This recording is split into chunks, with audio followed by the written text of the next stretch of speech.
following conversation, which took place between the two friends in the pump room one morning, after an acquaintance of 8 or 9 days, is given as a specimen of their very warm attachment, and of the delicacy, discretion, originality of thought and literary taste which mark the reasonableness of that attachment.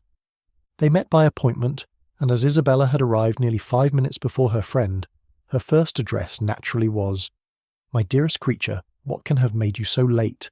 I have been waiting for you at least this age." "Have you indeed?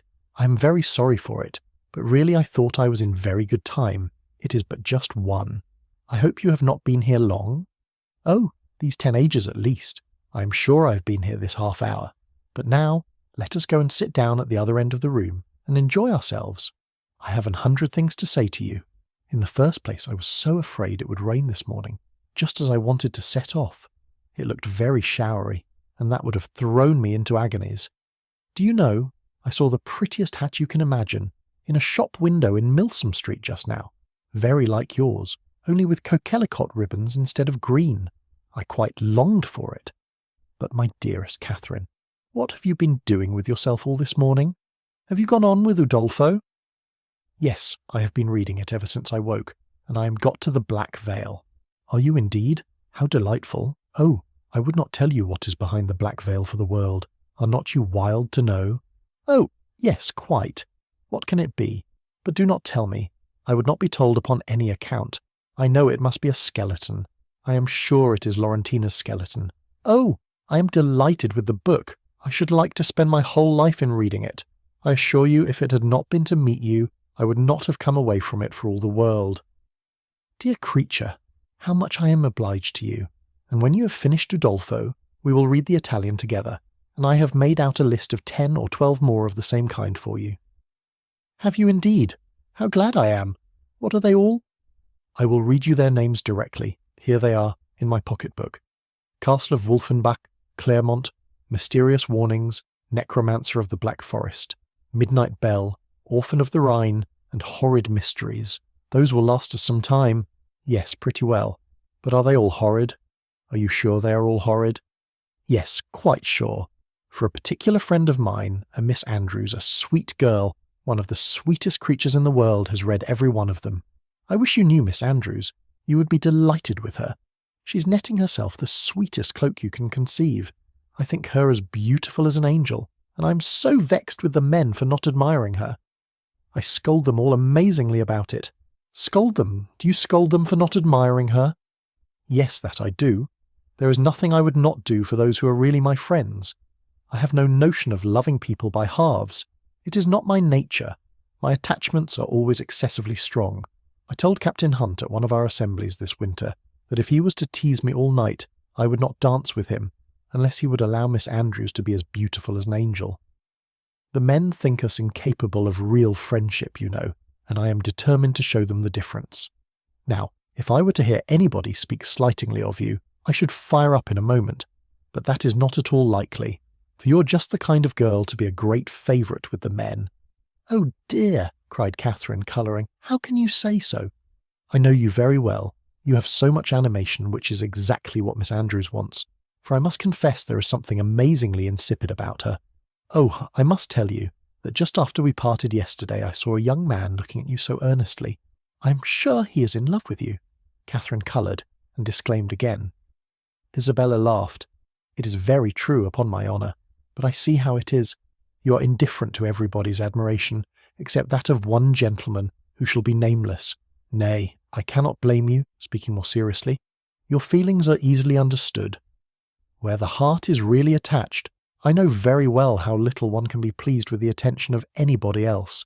Everything is so insipid, so uninteresting, that does not relate to the beloved object. I can perfectly comprehend your feelings.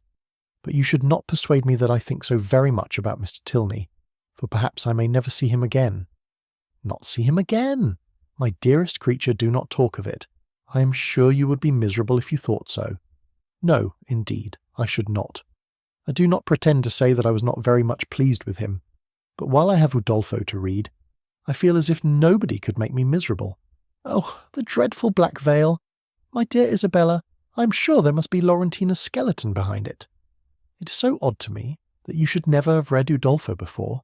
But I suppose Mrs. Morland objects to novels. No, she does not. She very often reads Sir Charles Grandison herself, but new books do not fall in our way. Sir Charles Grandison, that is an amazing horrid book, is it not? I remember Miss Andrews could not get through the first volume. It is not like Udolpho at all, but yet I think it is very entertaining. Do you indeed? You surprise me. I thought it had not been readable. But my dearest Catherine, have you settled what to wear on your head tonight? I am determined at all events to be dressed exactly like you. The men take notice of that sometimes, you know. But it does not signify if they do, said Catherine very innocently. Signify? Oh, heavens! I make it a rule never to mind what they say. They are very often amazingly impertinent if you do not treat them with spirit, and make them keep their distance. Are they? Well, I never observed that. They always behave very well to me. Oh, they give themselves such airs. They are the most conceited creatures in the world, and think themselves of so much importance. By the by, though I have thought of it 100 times, I have always forgot to ask you what is your favourite complexion in a man. Do you like them best dark or fair? I hardly know. I never much thought about it. Something between both, I think. Brown, not fair, and not very dark. Very well, Catherine, that is exactly he. I have not forgot your description of Mr. Tilney. A brown skin with dark eyes and rather dark hair. Well, my taste is different. I prefer light eyes, and as to complexion, do you know, I like a sallow better than any other. You must not betray me if you should ever meet with one of your acquaintance answering that description. Betray you? What do you mean? Nay, do not distress me. I believe I have said too much. Let us drop the subject. Catherine, in some amazement, complied, and after remaining a few moments silent, was on the point of reverting to what interested her. At that time, rather more than anything else in the world, Laurentina's skeleton, when her friend prevented her, by saying raw, "For heaven's sake, let us move away from this end of the room. Do you know, there are 2 odious young men who have been staring at me this half-hour. They really put me quite out of countenance. Let us go and look at the arrivals. They will hardly follow us there." Away they walked to the book, and while Isabella examined the names, it was Catherine's employment to watch the proceedings of these alarming young men. They are not coming this way, are they? I hope they are not so impertinent as to follow us. Pray let me know if they are coming. I am determined I will not look up. In a few moments Catherine, with unaffected pleasure, assured her that she need not be longer uneasy, as the gentlemen had just left the pump-room. "And which way are they gone?" said Isabella, turning hastily round. One was a very good-looking young man. They went towards the churchyard. Well, I am amazingly glad I have got rid of them. And now, what say you to going to Edgar's Buildings with me and looking at my new hat? You said you should like to see it. Catherine readily agreed. Only, she added, perhaps we may overtake the 2 young men. Oh, never mind that. If we make haste, we shall pass by them presently, and I am dying to show you my hat. But if we only wait a few minutes, there will be no danger of our seeing them at all.